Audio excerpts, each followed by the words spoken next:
திருவண்ணாமலை மாவட்டம் ஆரணியில் மாவட்ட நிர்வாகம் சார்பில் நடைபெற்ற மாற்றுத்திறனாளிகளுக்கான மருத்துவ முகாமில் நீண்ட நேரமாக மருத்துவர்கள் வராததால் மாற்றுத்திறனாளிகள் கொளுத்தும் வெயிலில் காத்திருக்க வேண்டிய அவல நிலை ஏற்பட்டது. ஆரணி அரசினர் ஆண்கள் மேல்நிலைப் பள்ளியில் மாவட்ட நிர்வாகம் சார்பில் வட்ட அளவிலான மாற்றுத்திறனாளிகளுக்கான சிறப்பு முகாம் நடைபெற்றது. இந்த முகாமிற்காக காலை 7 மணி முதல் 12 மணி வரை மாற்றுத்திறனாளிகளை இருக்கை வழங்காமல் தரையில் அமர வைத்து காக்க வைத்த சம்பவம் பெரும் கொந்தளிப்பை ஏற்படுத்தியது. மேலும் மாற்றுத்திறனாளிகளுக்கு குடிநீர் உள்ளிட்ட எந்த அடிப்படை வசதிகளும் ஏற்படுத்தி தரவில்லை என கூறப்படுகிறது. திறனற்ற திமுக அரசு வெறும் கண் துடைப்பிற்காகவும் வெற்றி விளம்பரத்திற்காகவும் நடத்திய மருத்துவ முகாமில் அடிப்படை வசதிகளை எதிர்பார்க்க முடியாது என மாற்றுத்திறனாளிகள் வேதனையுடன் தெரிவித்தனர். வேலூர் மாநகராட்சிக்கு உட்பட்ட 27வது வார்டு பகுதியில் பொதுமக்களிடம் பட்டா வழங்குவதற்காக கிராம நிர்வாக அலுவலர் லஞ்சம் கேட்பதாக குற்றச்சாட்டு எழுந்துள்ளது.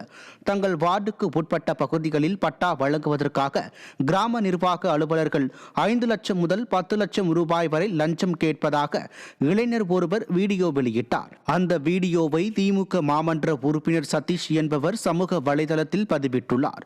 குற்றச்சாட்டுக்கு உரிய முறையில் சட்டப்படி நடவடிக்கை எடுக்காமல் வீடியோவை சமூக வலைதளத்தில் வெளியிடுவதால் என்ன பயன் என பொதுமக்கள் திமுக மாமன்ற உறுப்பினருக்கு கேள்வி எழுப்பியுள்ளனர். பட்டாக்கு வர விஓங்க என் வார்டு ஃபுல்லாவே 8 லட்சம் 5 லட்சம் 3 லட்சம் 50,000 1 லட்சம் கேட்கறாங்களாம். இது 50,000 1 லட்சம் 5 லட்சம் 10 லட்சம் கொடுக்குறதா நாங்க சொந்தமா இடம் வாங்கி பட்டா வாங்கிக்கிறோம். நீங்க கவர்மெண்ட்ல இருந்து இத்தனை வருஷமா எங்களுக்கு கரண்ட் கொடுத்துட்டு காவா போட்டு கொடுத்துட்டு ரோடு போட்டு கொடுத்துட்டு வர அதிகாரிகளை தயவு செய்து செக் பண்ணுங்க. எல்லாம் பட்டா காசு கேட்கறானுங்களாம் பாருங்க. அது என்னன்னு பார்த்து உடனே அதை ஆக்ஷன் எடுங்க.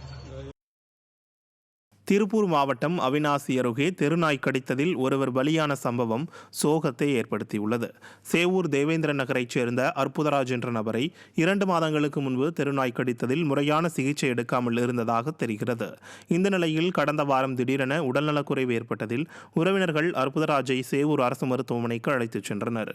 அப்போது மேல் சிகிச்சைக்காக கோவை அரசு மருத்துவமனைக்கு பரிந்துரைக்கப்பட்டு அனுப்பி வைக்கப்பட்ட அற்புதராஜ் 2 நாட்கள் தொடர் சிகிச்சைக்கு பிறகு சிகிச்சை பலனின்றி உயிரிழந்தார்.